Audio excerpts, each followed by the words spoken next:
In one corner, you have those Max Verstappen naysayers, not fans of the chap, who say, well, that's what Max is supposed to do. Like he's a four-time champion. Give him a quick car, and of course he should put it on pole and do a lights to flag victory and complete his sixth Grand Slam.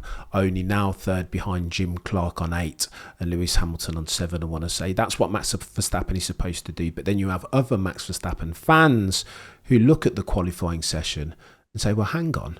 He's beat Carlos Sainz in a Williams mind, not the quickest car. But Carlos set that time when the track was dry. And Max Verstappen gapped him to the tune of half a second when the track was damp. What are we looking at here, Peter? Is he worthy of praise, or people being utilising too many superlatives about Max Verstappen now?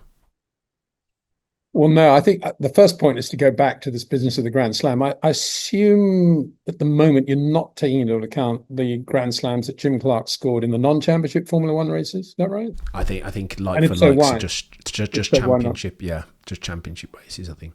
Why? Still a Grand Prix car, and it's still a Formula One race. Anyway, I'm being facetious, obviously. Let's not get too excited about comparing Jim Clark with anyone. Anyway. Going back to qualifying, it was an unbelievably difficult qualifying. And anybody that says, well, Mac, all he had to do was out-qualify Carlos Sainz, has then to explain why the Ferraris weren't there and the McLarens weren't there and the Mercedes weren't there. So that's the first thing. And secondly, it was, of course, the rabbits always go out first because, well, why not?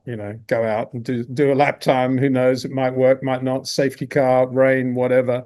And the quick guys always wait till the end, as late as they possibly can, because the track's getting quicker, which is why Carlos and Liam Lawson and Hadjar were out then. And good luck to them. They did a good job. Carlos did a good job.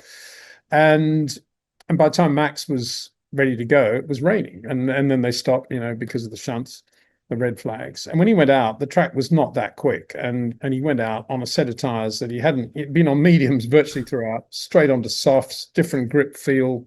And he had one lap and it was slightly wet.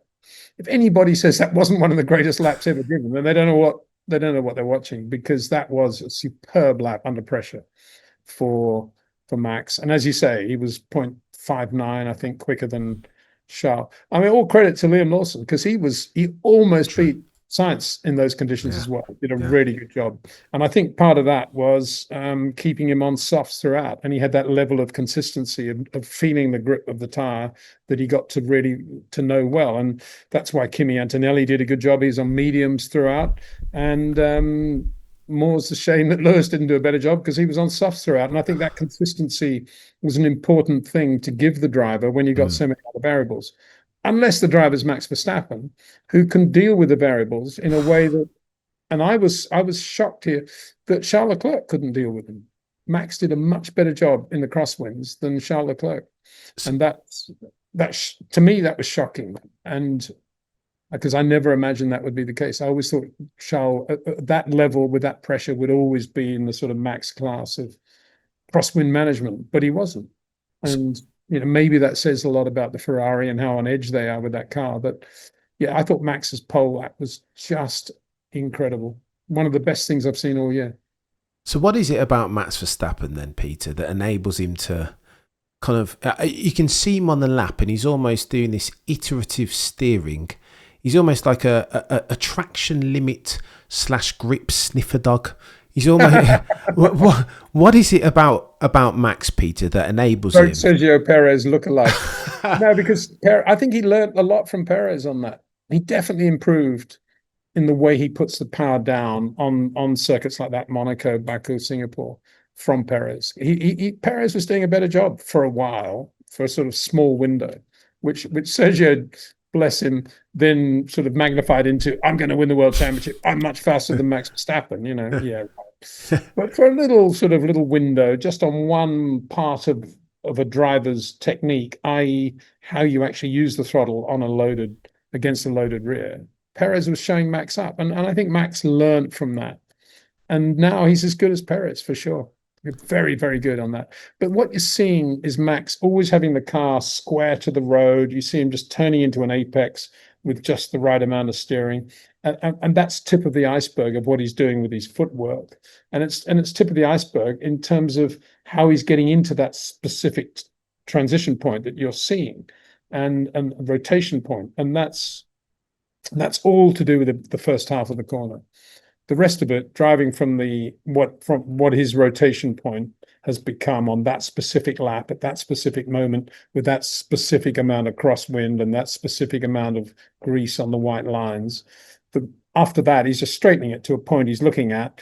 And like Fangio, he's just missing the wall by that much every time. And everybody's saying, oh, wow, look at his judgment. But it's not that you could do it, Cameron. It's not that difficult. You start the car at a rotation point, look at it and just drive to it and go. The key is to be at that rotation point as quickly as he is. That is the key. It's not the exit. It's the key. It's the entry to the corner.